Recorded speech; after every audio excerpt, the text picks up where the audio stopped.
With over 500,000 trees and shrubs already planted and growing, it's easy to forget you are in the city. We don't just say, we do.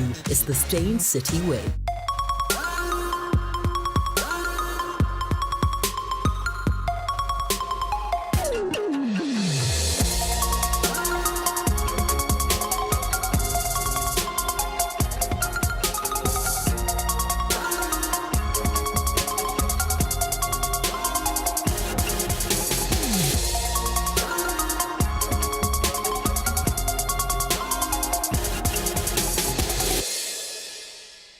Good afternoon, welcome to Real Talk. South Africans woke this morning to the tragic news of the brutal passing of one of generations' great, Mphela. Tributes from politicians, the acting fraternity and fans alike quickly poured in via social media. It was also with shock that South Africans learned that Mphela was one of two people who lost their lives after attempting to intercept a robbery in a Pimville pub by 4 armed gunmen. Mphela, having tried to defend the safety of others, has gone down as a hero. Just a few days after the topic of gender-based violence against women was rehashed, we from Real Talk send our condolences to the family. Also today, we're looking at one of the many ways in which social media platforms are utilized either for communication, to create awareness, or in today's case, the various ways in which people can make money from social media. My first guest is a social media professional, but it was his passion for finding a solution to youth unemployment that gave rise to a hashtag that since allowed him to make a living from helping others. Please welcome to Real Talk, the founder of hashtag JobSeekersSA, Menzingobo. Welcome. Thank you for having me, Anele. I'm glad you're here. Quickly, let's talk about Mphela, right? When something like that happens, I mean, you make your money from social media. When something like that happens, and obviously, you know, the tributes will pour in, obviously via social media, because it's the one place that we can go to be at the same place quickly. Okay. From your social media background, if you want to advertise something, do you back off for that moment? No, it's not a good idea. Ne? Anything to do with natural disasters, death, stay away. Just don't be pushing your hashtag or whatever plans any company had. It's horrible. Just don't do it. It's insensitive. It's really unnecessary. Just don't do it. Okay, so you've been at this since 2015, I believe. The actual job? Yeah, the hashtag 2015, jobs, yes. Yeah. On the 28th of July, 2015. How did it happen? I know that, you know, most people people with money who've got their own businesses, when you ask them for advice about, you know, I want to start my own business, they always say one thing. Start a business that you would buy into, that you buy the product yourself, or something that's a calling, or you want to provide a service to people, and then it will work out. So clearly you are tired of seeing youth unemployed. Yes. I've always been passionate about youth empowerment, so I studied psychology at UKZN. After finishing my degree, I went into social media. So on that day, it was very random. It's not like I planned to start a hashtag. I saw a lady, she had a degree in chemical engineering. She was looking for a job. So I was like, what? Let's just create a hashtag so that everyone else can use the same thing. So that's how we started. And then when it started growing and becoming this massive animal that it's become, I mean, at which point did you realize that it's no longer just something you were doing to help others out, and that it could actually be a platform that could generate revenue? Okay, so the media attention was crazy. On that day, we were trending worldwide, not just in Joburg, really? not Durban, not Cape Town, worldwide. So I was like, you know what, I can't just let this thing go on its own. I need to utilize my social media skills and marketing skills to make it grow bigger than this, because Destiny Magazine and other publications are already writing about this. So I had to use my skills and my passion for youth empowerment to push it further. That's how. So how do you, because here's what happens, you come up with an idea, it does well, like you say, it trends worldwide. How do you stop it from getting stolen by, say, a bigger recruitment? That's a very good question. There is a platform, it's called TWUB, TWUB. So you go there, you register a hashtag. Yes. You register a hashtag which has more longevity, not something that is gonna die quickly. Let's say maybe it's an event, it's dying on Sunday. But if it has longevity and it's ongoing, then you register there. TWUB. So nobody can steal your hashtag. So that's like, what, the 2017 way of copywriting your things? Yes. A lot of people don't know about it, but I did my research, I found the platform, and then I registered. So you can't steal my idea, you can't advertise, I mean, doing sponsored ads, you can't do that at all. Only I can do it, or I can give you permission to do it. Okay, so then there's interest media. Destiny Magazine is calling you. News 24 is calling you. How do you okay, then you register it on Chubbs. But I Yes. mean, the problem with most of us when it comes to business is that conversion into actually making it a business. Money. Oh, okay. Money, I yes. always get asked this question. So what I do is I don't charge Anele to find Anele a job. Yeah. So you don't pay a cent. You just send your CV to whoever you want to send it to, and then you get a job. What I do though is I partner with brands. Like at the moment, I'm offering job readiness programs. So I'm working with Liberty Africa, a non-profit organization in Braamfontein. They do, I know them, they do good work. yes, they do good work for the youth. So they offer you your money skills, your entrepreneurial skills, your business skills, people skills, all those things. So I partner with them and I make money. Okay. I partnered with Tata Motors as well. So you had to test drive a new car, which is a starter pack Yes. for young people, and then you stand a chance to win a job. Yes, so So those obviously kind of things. people who need a car, they've just come out of university, Yes. and they're in that like first Yes. entry level car buying market. All right, and where does I know it's hashtag job seekers SA, but where Yes. does it live on? Do you have a website now? I understand you're helping people with their CVs and all of that. I wanted to start a website, but now the thing is, with hashtag, everything happens in real time and it expires quickly, so it's not a good idea.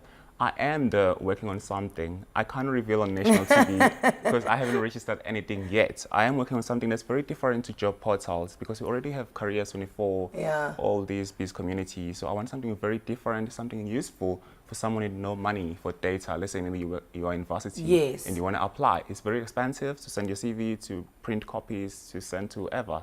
So I want something very different. So basically, you are a hashtag internet recruitment agency, right? I'm not recruiting anybody. I don't recruit. So what I do is I do work with recruiters. If you have a Okay. job, I post it. And you as an organization or a company, Middleman. I'm the middleman. Yes, that's what I do. And then I offer advice as well and mentorship.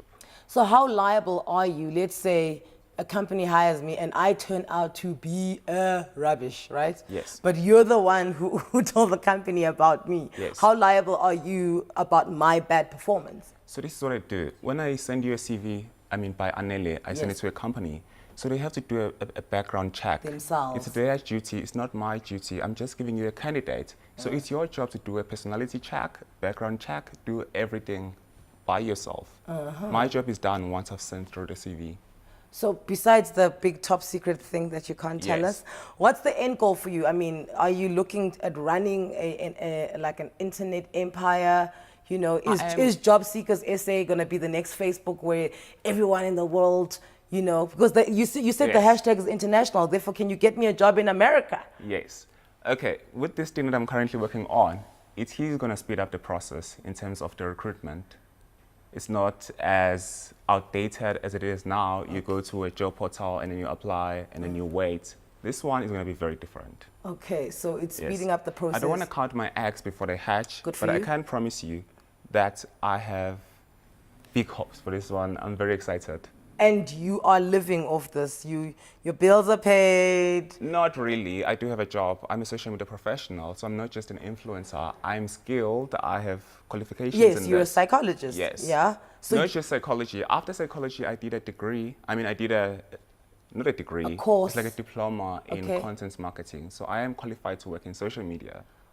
So I work with different brands, not just for job seekers, for other things as well. So this is part and parcel of It's just part and something parcel that you of do. what I do, But yes. it's more. This is your baby. Exactly. And it makes you some nice cash on the side. It does. I'm not gonna lie. Where's your Maserati parked? We're gonna speak about that after the show. We'll go off air with I'll this show one. you. Maxi, thank you so much. You Thank you for really having me, enlightened me. Anele. Hashtag Job Seekers SA, That's ne? correct. Well, there you go. Sometimes a hashtag is all you need. Other times a little more effort, creativity, and strategy is required to potentially make money off social media. After the break, we venture into the world of blogging for a living. Stay with us.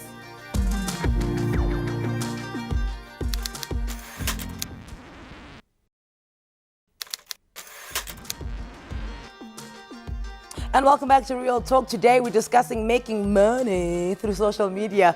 Once upon a time, an American author by the name of Arianna Huffington co-founded the Huffington Post. It was launched as a politically liberal online American blog in 2005. By 2011, Mass Media Corporation, AOL, acquired the Huffington Post for over 4.1 billion rand.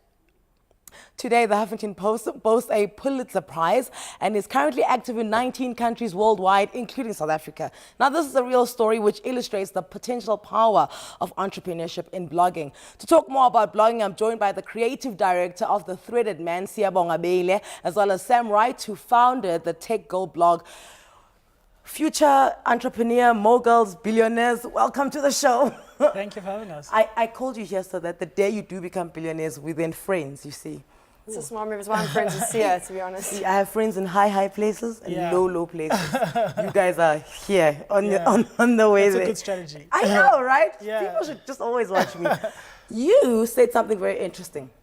You said that you don't like the fact that people think your blog is a fashion blog because The Threaded Man is just so much more than that. Yeah, I think for one, I have nothing about blogging. I don't hate blogging. I love blogging, but I think for me, blogging was a way to build a business and to bring highlight to a platform that no one really focused on in terms of fashion.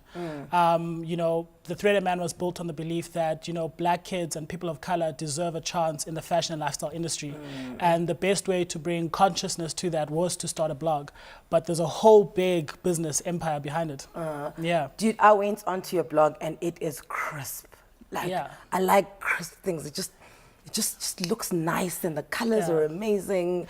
And, you know, even the written word, the thought is quite Yeah. great. So is this what your idea is? Yeah, and I think, Siswam, for me, the craziest thing was that I got tired of hearing about, you know, to make it as a black South African, you need to be on Vogue or all these European and westernized magazines. I was like, instead of complaining about Vogue not including people of color or white-owned portals not including people of color, Why not make your own? Yeah, and for me, it was important to build that quality so that my people can see that, listen, black people can actually do it and black people can be well represented. You don't have to go to New York or go to London to be seen as making it. If you're on The Threaded Man, you've made it, you know? Oh. So for me, Threaded Man is up there. Oh, nicely done. Sam, now, obviously yours has to be crisp because it's a tech blog.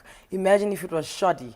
We'd be like, what's the school doing? So I saw it, it's crisp, but I mean, you know, equally with Sia saying that, you know, black people are kept out of those spaces, girls are kept out of the tech spaces. Did you find that it was an issue for you when you started your blog? That was exactly why I started my blog, because I was freelancing for a lot of tech websites, and it was this hardcore serious thing, and I was getting frustrated because I wanted to have a space where girls could come, and I felt like women had a stereotype if you were interested in tech or gaming. Then you were obviously this really overweight, nerdy person who had no social life. Who wears a check shirt and has a box cut. Exactly. And like big shoulders. And you can't like makeup and you can't like getting your nails done because you're into tech and gaming. And I got frustrated, and I wanted to have a little bit of fun, and that was why I started the blog, because I said, every single girl is a gamer inside or she's a tech fan inside, but you're made to believe that if you want to be interested in nerdy stuff, you have to fit a particular nerdy stereotype. I wanted to show you that you could be just as glamorous and beautiful and still be a gamer or be interested in It's so tech. strange because we were the first ones to use microwaves and those are very techy. So that stuff we're allowed to use. But as soon as we get to like the gaming thing, then no girls allowed. How do you build traction? How do you get numbers that you get like such a following? I don't know how it happened for me, to be honest. Really? I honestly started this blog at a restaurant with my friends drinking wine, and I was trying to explain to them how a particular new phone worked. And one of them said, you're really quite funny and you should write this down because it's quite entertaining to watch. And I thought, well, it's actually quite a good idea. I have nothing else to do. I mean, I had a job, but I was like, I need to do something on the side. And also it was a cool way to meet new people because I was like, I need more friends. So I'll start this blog and it'll be a cool way to chat to a couple of people. And I didn't realize how quickly it would grow and how many girls just like me were out there and how many women just like me were there who were looking for a space to talk. And I don't know how it grew, and that's the honest truth. But it's reached a point now where I think it just became a word of mouth. It started as word of mouth. And it also started just speaking to different people in the industry, meeting them. And when you meet someone, they'll tell someone else about your blog. That's how it happened. I think it's different now because I started 3 years ago. I think it's very different now if you start a blog. And also like 3 years in tech and IT and internet is 30 years. Like what was relevant 3 years ago, if you're not keeping up with the pace and like keeping up with how to keep yourself relevant, you're just gonna get lost. So is it a game of luck then, Sia? Because she doesn't know how it happened for her, but it happened. So is it like a game of your luck meets your talent, meets your vision? Not at all. For me, I think, you know, luck happens to those who are prepared.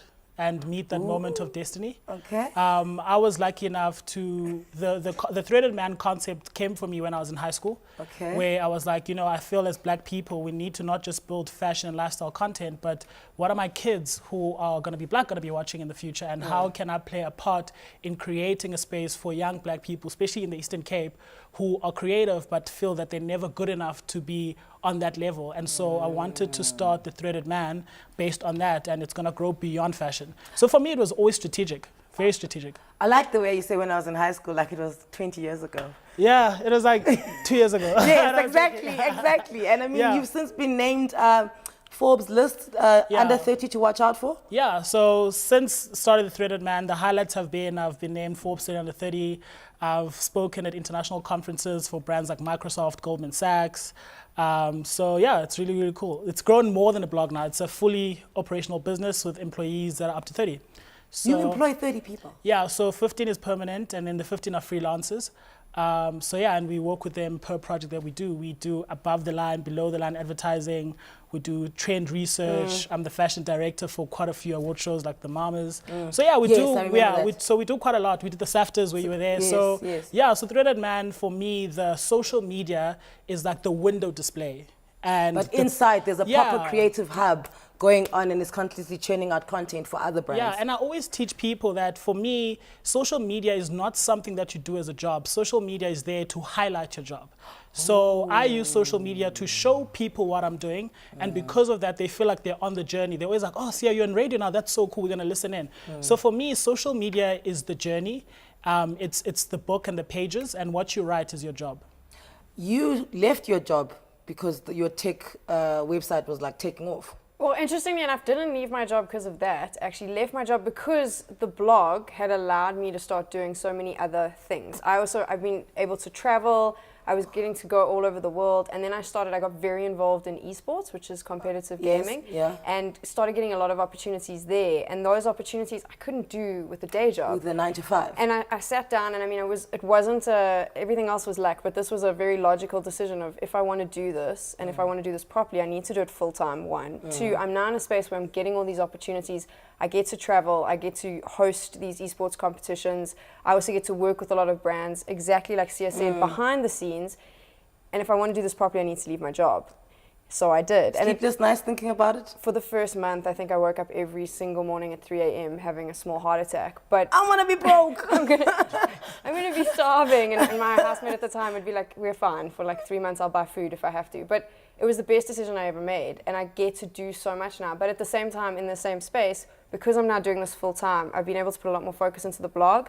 I've been able to do a few other things like a YouTube channel. And I hired 3 girls who are YouTubers now, and they want to be creative, and they get to write on the blog now. So I've been able to give them a small income every month to allow them to pursue their passion, which I think was a realization for me of when I started that blog and I said, oh cool, I'm just going to do this because it's fun and I can make friends. What I was actually doing is starting a place where I could say anyone can do this. If you're into gaming, if you're into tech and you're female, there's a space for you, and we can do this together. All right, before we go to a break, you say you spoke for Microsoft. At a Microsoft gig, whatever. Overseas, yeah. Could it be that Bill Gates liked the fact that you two have got the same glasses? Most probably, yes. Well, you heard it yourself from these 2 bloggers who are doing it successfully. Have you been toying with the idea of starting your own blog but are intimidated about where to begin? Or maybe you started a blog that has since collected dust because you neglected it? I'm laughing because there's so many. Let's see if Sam and Sia can provide some guidance after the break. Don't forget about our weekly competition though, where you can win yourself a lovely 5,000 rands worth of an e-gift card voucher to spend on some home goodies. We'll be right back.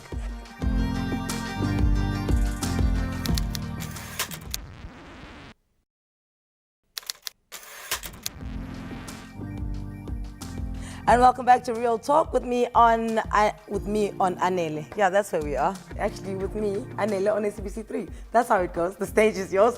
All right, so now that we've got it into your mind about how to start a blog, and you have a blank computer screen staring at you, how do you begin? What do you blog about? What layout or style do you choose? How often do you keep updating, and how on earth do you get this blog to gain a mass following? Well, listen up, because I've got the experts here. Sia, I'll start with you.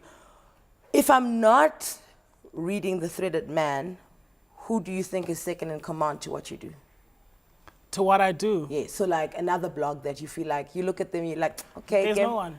Oh! No, I'm not saying that in arrogantly, but there just isn't anyone that's doing the kind of content that we are doing and sort of, building the kind of platform that we have built in the field of fashion and lifestyle. I'm not being spicy, it's just the truth. I know that, but surely there's, okay, so it's like Denzel Washington and Brad Pitt, right? Yeah. They are two amazing actors, right? But when they look at each other, it's like, oh, game recognizes game. I see you. So I want to know, so it doesn't necessarily have to be a blog that is competing with you or do the same thing as you, but if you're not on your blog, where are you? Is South African-wise or international? Just go for it. I think Africa-wise, I'm on OK Africa. Okay. I think they cover quite well of the diaspora. I read a lot of Tap magazine, which is an African fashion lifestyle magazine that's based in Toronto, owned by a guy called Moses from Ghana. Okay. So I consume a lot of his stuff, street etiquette. Basically, I love black people. So for me, it's all about if black people are doing content online, you're in there. I'm in there. So definitely, but in South Africa, there's no one doing it like we're doing it. So yeah. And you, if I'm not reading the tech girl, where am I? So internationally, I follow a lot of esports guys. So a guy called Alex Machine Richardson, he's like my hero and I want to be him. And then a couple of the girls as well, another girl called Pansy. But locally, YouTubers. There are so many good female gaming YouTubers and I'm absolutely terrified because they're probably all going to just knock me out of the space. But they also, I love their content. So there's Shani ZA, Constantine 104. They're just girls that play games. And of course, Grant Hines, who I think is the best gaming YouTuber out of South Africa, if not the world. He's so rad and he's the strangest human, but so much fun. So I spend a lot of time watching their stuff.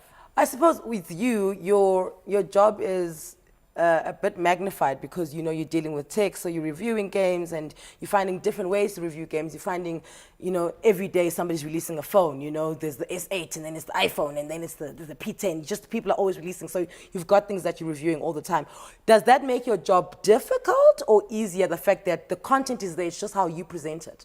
I think it's more difficult because the problem is that everyone is releasing phones and everyone's talking about those phones. So how do you stay relevant in a world where everyone's saying the same thing? So when a new phone comes out or a new game, like a game, for example, everyone reviews it, everyone says the same thing. How do you make it different with phones? I started doing really silly stuff like wine spillage tests on phones. Because that's what will happen. And it's important. I feel like it's the most important thing anyone can Or ever if you check. leave it on top of your car and you drive off, how long can you drive before it falls off the and car? how badly does the screen smash? So things like that, fitting phones into your smart, into your jeans, your skinny jeans, smartphones. High-waisted ones. Those things. So I try to think of like things like that. And when I play games as well, I'll do silly things. So like I'm not a good gamer at all. I'm actually horrifically bad at video games. I just like playing them. So I'll be like, okay, I'm not going to do a playthrough for someone because they'll probably get really annoyed at how bad I am. So instead, I'm going to put a tracker on my wrist and figure out how high my heart rate goes in a scary game. That's hard though, to find stuff that's still relevant to someone and someone wants to read or someone wants to watch and stay relevant when a million other people are doing the same content. So I think it is a bit more difficult, but there is a lot of content. You just have to sit down and think about it. So we've pretty much come up, heard how you come up with your content and you just do, you do everything and it's just the way you execute it. How do you price yourself? How do you value yourself? Because that's another thing about blogging that people want to know about is that when do you know to charge a company 30,000 Rand a month to live on your page? Wow, I think for me it started with the purpose. I didn't seek out to create money from the platform that I was producing. Because I'm so young, I was like, I don't have to work for a couple of years. Let me just push this thing. So for me, it was about creating authentic content that connected to young black people, especially people in the Eastern Cape or Soweto. Where are you from in the Eastern Cape? Yeah, like Thabo Mbeki. Yeah, he's a homie. Of course he is. So for me, it was about how do I reach out to those kids who like to be stylish, but they shop at Pep or another cheap brand. So for me, it was about creating content that says, you too are stylish, you too are part of the conversation, and this platform's also for you. And that's why Threaded Man just sort of blew out the park and became so huge. And when it comes to make, and because of that, I know how much it means to the audience. And when it comes to dealing with the brand, I know the value that I'm carrying. So, and I'm not willing to just give it away. But the first time you had to come up with an amount. The first time. The second time is easy because the first time I just threw an amount and then that I felt was a good enough amount. I think that's the thing about social media that people don't understand. There is no book that says this is how much you charge. Just like business, you get what you negotiate and how much you value. So you can get a blogger who has 1,000 followers but can make 20 grand. because they've negotiated that I can make sure that I have this amount of views and this amount of engagement. It's not about followers. You don't get 20,000 followers and charge 5 to 10 grand. It's about you can be 20,000 followers and charge 50 grand if you want. Depending when it comes to negotiate, can you sell it to the brand and believe you? Which then is actually you living off the blog. This is now we need you in person in a boardroom to sell how much. It's a business. I think that's what people miss. They think they look at influencers and it looks like we live these lavish lifestyles, traveling overseas and all those things. But there's a whole business in the back end negotiating, you know, and I mean, today I had to negotiate with the brand and I was like, actually, I don't want to work with you. You're being quite rude. So I'm not going to say, but it's about understanding your value, but most importantly, being authentic and real with your audience. That's how you make real money. It's about, if you know, for example, there was an ad of Justin Bieber, and this brand offered us quite a good amount of money to have Justin Bieber show up on our website. And it was good money. I would have been bawling if I took that gig at the time. But I was like, my audience would never love this. My audience would never relate to this. And I kept authentic to that. So for me, it's always about my audience. That's the first point. And because I value my audience highly, I'm not willing to just sell it off for any amount of money. That's nice. Don't ever stop that. Mistakes you made early on in the blogging world? Underselling myself, that was the first thing. So thinking, because I think coming from a day job, just thinking it's a completely okay to, if someone comes to you and says, well, will you do this, just do it, because it's fun and whatever, and realizing for exposure.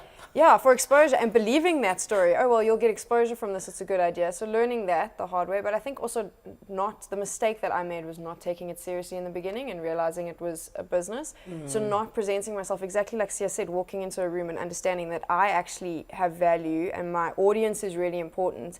And whatever these guys are going to put on the table, if it doesn't fit with me, I shouldn't go near it. And there's a few times, if I look back, where I didn't do that and I made that mistake. And I think also not supporting other creators. So this is a big thing for me, is we're all doing the same thing. We spoke earlier about, well, who do you think is going to knock you off this? I don't think anyone can knock you off your spot because your audience is unique to you. And I think when I started, I didn't think like that. I thought, oh, well, I don't have to be friends with these people or speak to these people. And I've realized now, as I've continued, and I think also getting a little bit more experience in it, is that the best part about this whole thing is your audience and the other people creating content, because no one understands creating content like other creators. And the biggest mistake I made in the beginning was not supporting one another, not picking up the phone when a brand tried to offer me exposure. And ask for advice from somebody else. And ask for advice from someone else. So I think that was for me, and I've tried to change that now, but that was definitely one of the bigger errors, was not working as a community, because that's actually what this is all about. We're on the internet making friends and being a community. So yeah, we're wrapping it up. Mistakes that you know that you made? Oh, there's many, Sissy. Yo. And being broke. Like, people have, it's also one of the biggest mistakes, especially when you sit with brands. They make you feel like your presence, they're doing you a favor by paying you. And for a very long time, I didn't value what I had because brands made it seem like they're paying me for a hobby. You're lucky that we're actually even paying you. You know, they had that approach. And since then, I'm like, actually, no, screw that. You know, as a blogger, when you're starting out, you are the stylist, you are the creative director, you are the writer, you are the editor, you are the IT person. You do all these jobs that need 7 people as one person. And to get those images out, to go for that quality is tough. And you end up running all these costs, and then a brand pays you such little money and you stop being broke. So for me, that was a definite mistake that I made. I think the other mistake that I made was that when I started out The Threaded Man, is that I always wanted it to be a business, not a personal blog. So for a very long time, Sia Beile was The Threaded Man. And since then, you know, I've evolved. You can't be all things to everyone. Yeah, so I'm now like the Richard Branson for Virgin. So that's how I see it now. So that balance was just always tricky, you know, where someone would be like, just because we were using Sia Beile as an influencer, it means we have access to Threaded Man. And I'm like, actually, no, it's two separate things. They're two separate brands. And and also, the last big mistake. Yes, you better, because I have to go to an ad break to pay my brand. The last big mistake is influencers need to build their own structures. Stop depending on brands to build your company. Have an editor, invest in your staff, invest in a publisher, invest in a media person. You are a brand, you are a business, and start investing in building those structures. Wow, okay, so that's thethreadedman.com. This is takegold.co.za. I'm absolutely blown away by them. Go and check it out. This actually needs a lot of thought, like a business plan. Thank you to my guests, Anele and Sam Wright, for sharing some advice. Coming up next, a young videographer and a photographer found their way to attract big brands into creating, among things, for them videos for him to earn some cash on YouTube. YouTuber Sibu Mphela joins me next. Today's tough, eh, George?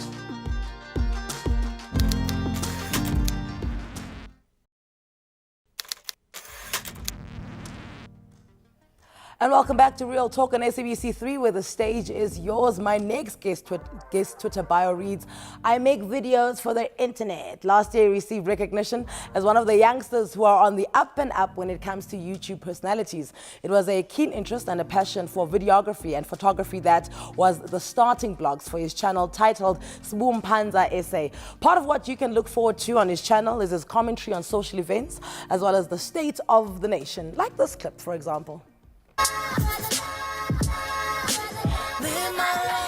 Rizal Jacobs would like to know, how do you know what to charge brands that you work with? You just kind of learn it over time. I saw what people were willing to pay for my work, and then I started from there. And you know, the more reach I got, the more engagement I got, the more work I got, I started pushing my rates up and up to where they are now. And I will keep doing so. The more work that I do, the more work that I get. So I'm interested to know then, how do you grow your reach? For me, my thing is I love social media so much, so I'm on it all the time. So automatically it'll happen where you're tweeting people all day, every day. You're on Facebook making statuses, you're on Snapchat, you're on Instagram, and automatically that will sort of grow it. I don't necessarily have a strategy for it. It's what I'm doing anyway, and it sort of helps that way, yeah. So earlier I was with Sia and Sam, right? And I asked them, is it a game of luck? Would you say that this is a game of luck, or is it that, you know, South Africa and Africa as a whole, we are very content hungry right now. We're always looking for the next status to laugh at, the next status to share, the next status to screen munch and put on our Instagrams, which then obviously can drive 5 or 10 people back to you. Would you say that's the key? I think for me, when I started it, because I started as like a hobby, there was really like none of that happening. So but no strategy? No real strategy. And then I decided, you know what, I want to turn this into a business. I want to earn some money, and this is what I want to do with my life.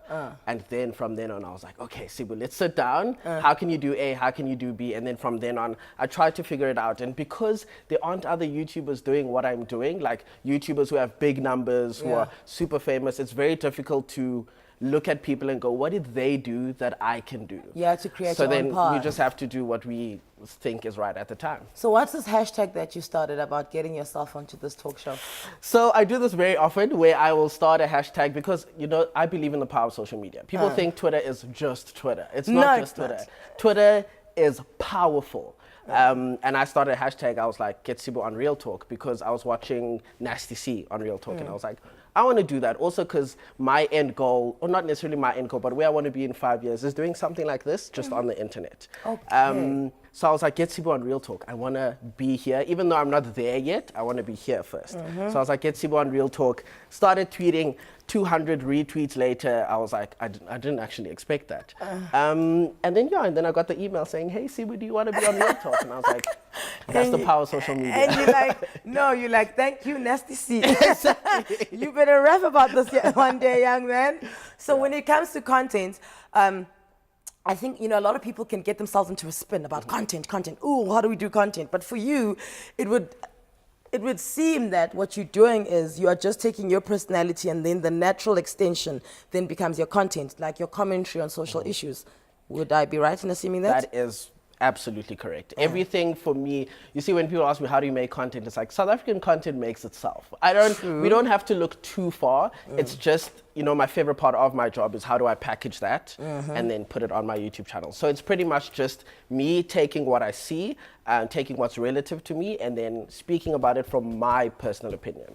And if you had to, obviously you're going to go home and you're going to do, how often are you doing videos, by the way? So this month I'm actually trying to make a video every single day. Whoa. I tried and it didn't work out very well, but it's really opened my eyes to how difficult my job can be if I like try to push as much out. But usually it's once a week at least, at most 3 times a week, and then I'll hold it. So if you had to talk about today, let's say you had to do a vlog about today, what happened in South Africa today? What's the day today? Oh my goodness. 15 May 2017. I was freaking out about my interview today. Okay, do you know what Oh, I'll do? really? Can I Well, look at maybe do a vlog about Can that. I look at a camera? Yes, Where do I look at a camera. Can I look at that camera? Yeah. Okay, so we'll start like this. So there'll Don't be this. sway, please, No, 'cause I never. know you people on YouTube are foul. Never. So I'll look at the camera and I'll be like, hello, my name is Sibu Mpanza. Welcome to my YouTube channel. So today I have an interview with Anele. And you know what? I woke up and I was freaking out. But you know what? I made it at the end of the day because that's what Sibu does. And then we'd carry on. Oh.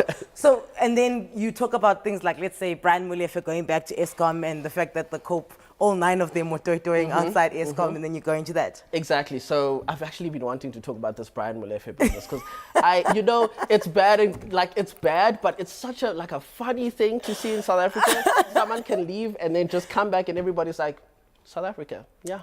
That's what ties Dallas last. Exactly. You never throw your ex away. Naturally, yeah. And when it comes to then pricing, and I know briefly when you were talking in that clip that we played earlier that you said, you know, you feel it out, but do you have a rate card? I mean, like I work in radio, I work in TV, we have rate cards that we give to clients. This is how much it's going to cost. Do you have a rate card, a set one, or do you look at the brand and then clutch balance? So a little bit of both actually. So I do have a rate card, and a lot of the times the brands will actually say, not necessarily the brand, the agency will come to you and say, Sibu, we'd like your rate card. We want you to work with a certain brand, but they won't say what the brand is. Okay. Send the rate card, and then it will say Facebook, Instagram, Twitter, and YouTube for me, which is not like a lot of other influencers because they don't use YouTube. And then they'll say, okay, we want 3 of this, 2 of this, 1 of these over this certain time period. And then they'll give me what is called a content calendar. And then we'll speak and decide when we want these certain things to happen. Yeah. And then can you give me collectively, what are your numbers looking like? In terms of? Just add social media? Yeah, just add everything. Oh, like what's your reach looking at? Wow, that's a difficult one. So it's 5,000 Twitter, 5,000 YouTube. Over the past 2 years, I just hit 300,000 people have watched my YouTube videos. Nicely done. Which is like, that was my big thing that's happened recently. Yeah. And then I think Facebook is like 2,000. But the thing that I love, and Sia actually spoke about it briefly, is you don't have to necessarily have the numbers to earn the money. If you have the right audience, if you have the right reach, if you have an audience that listens to you. That is interactive and responsive. If you have that, then you can make the money. And what about your background makes what you do easier? Because you're a videographer, you're a photographer. Do you know what I'm saying? Was that your skill? Is that what you trained for? That was none of my skill. If you learned along the way. If you watch my first video, you will look at it and be like, why is anybody watching this? We should have played that. Never. So if you watch that, then you can see that. And that's another brilliant thing about YouTube is you can go, let me watch his oldest video, and you can see the growth happen over time. The only thing that I can say helped is before I dropped out, I studied at UCT, Social Development and Gender Studies. And that really helped me better articulate myself with these very touchy situations. Like the We Stand with Sibu. Yeah. What was that about? There we go. So let me bring you up to speed quickly before, because now we've got a minute left. Hashtag We Stand with Sibu, it was trending everywhere last month, and I want to know what happened there. So basically what happened is I had an altercation with another YouTuber. On the internet? On the internet. Not face to face? No. Okay, Sibu, not a fighter. An altercation on the internet, and then they called the brand into question for why they were working with me, and then consequently the brand stopped working with me. And because Twitter is such a beautiful place and they can sort of see what happens, people started the hashtag We Stand with Sibu, and it trended for I was breaking news the next morning. It was so weird as a YouTuber, as an internet person being breaking news. Yeah. But yeah, that's pretty much. So did the brand come back? No, they did not, but more came. Out with the old and in with the new. Sibu Mpanza, thank you so much. Look, we all need to rethink our lives after today. I mean, it's so simple, but it does require a sharp mind too. More with Real Talk after the break. Sibu, thank you.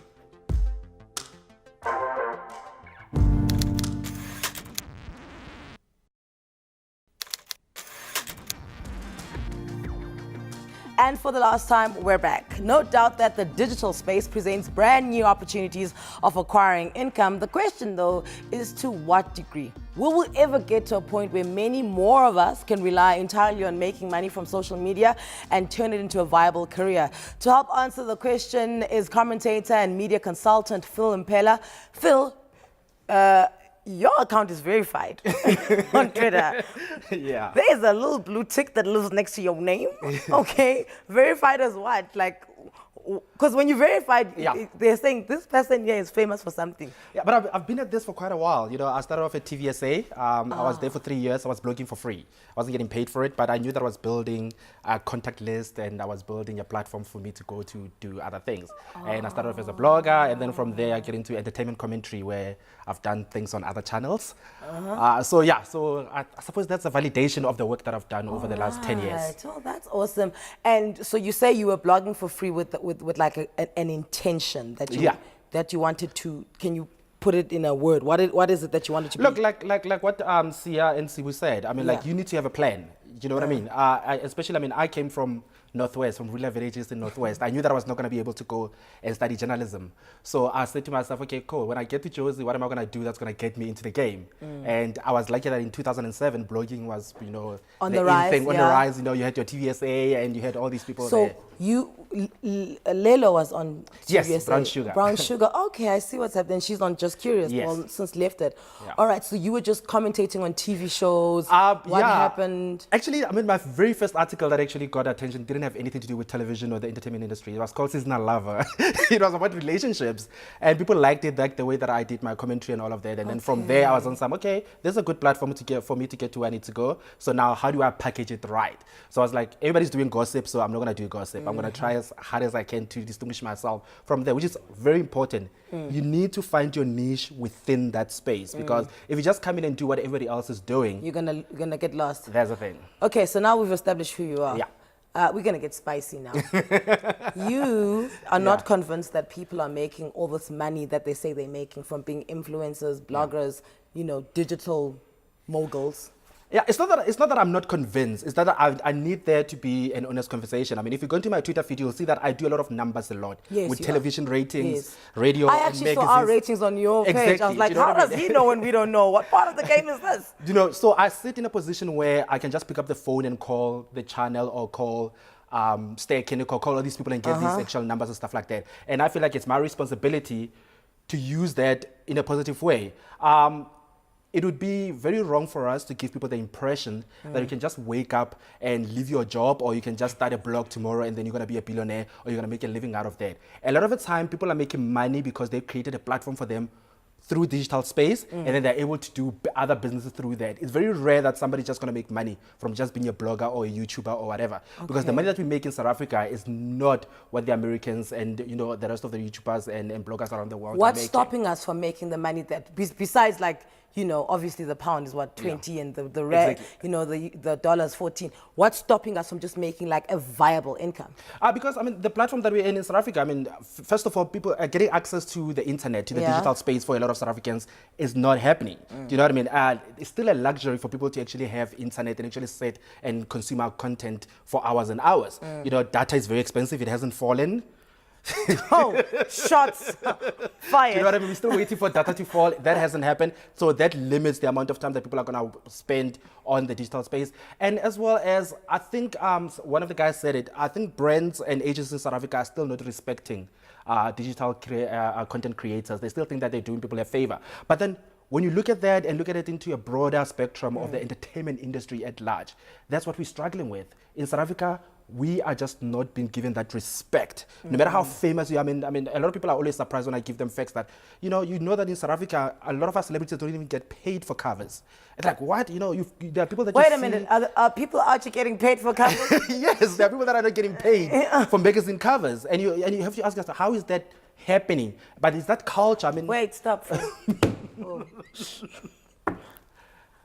Internationally, people get paid to do covers. Yeah.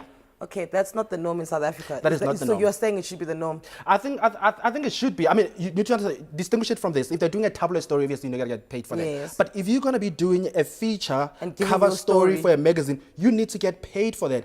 But then if you go back in our entertainment industry history, for a very long time, black talent were treated as, we are doing you a favor, be grateful that you've got a job in this industry. Unfortunately, 20 years in, that hasn't changed within the entertainment industry. For just black talent?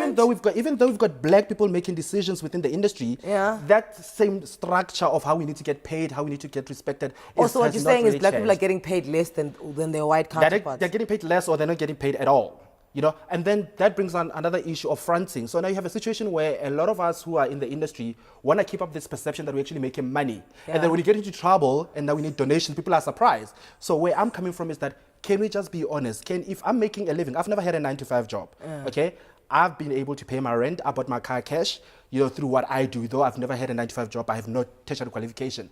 That's fine, but I'm not gonna sit here and tell South Africa that, oh my God, you are gonna make lots and lots of money from doing what You're gonna live. You're not going to splurge. Because that's not the reality. The reality is there are politics in this as there are politics in every other industry. But for us, it's even difficult because we have to deal with having to convince people all the time that I'm worth your respect. I'm worth what you need to pay. So you are saying that people are posting brands on their Instagram pages and on their Twitter ones, but they're doing it for product and not for money necessarily. Exactly. I can tell you this. I can stake my career on it.